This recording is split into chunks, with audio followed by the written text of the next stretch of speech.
What if the future of African cinema sounds less like Hollywood and more African?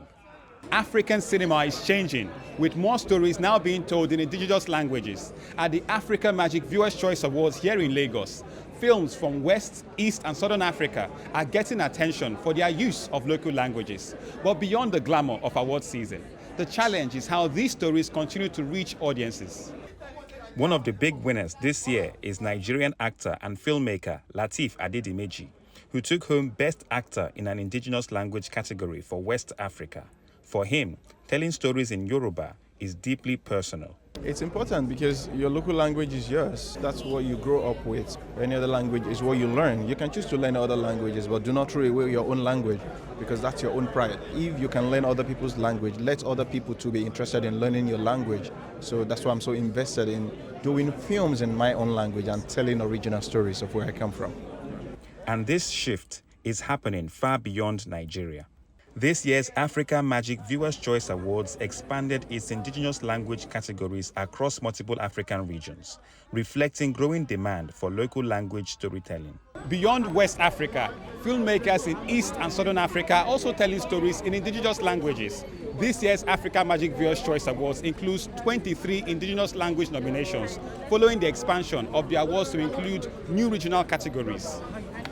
For Central African actor Ngwa Bernard, the recognition sends a powerful message. This recognition, what it does is it motivates us to know that we are received and we are recognized regardless of how we speak, as long as it is original and authentic and has true culture in it. And indigenous storytelling isn't limited to films or awards shows. TV series across Africa are increasingly using local languages and reaching audiences far beyond their home countries. For example, on MTV Sugar Mashariki, the show is in Sheng and Swahili, which is part of the language that is spoken widely in East Africa. I think people usually have a misconception that when you do your film in a local language, then it won't travel. I think that's false. For South African filmmaker Leonardo Nyomokwena, indigenous language storytelling can create entirely new worlds on the screen. So we did two movies. The first movie was an indigenous language, and then the second movie we also did that language continue with the movie. So it's not a language that exists. It's a fictional story with like fictional languages. So yeah, it doesn't exist at all. Yet, despite this momentum, local language films still face obstacles. Some viewers say subtitles or unfamiliar languages can initially feel like a barrier.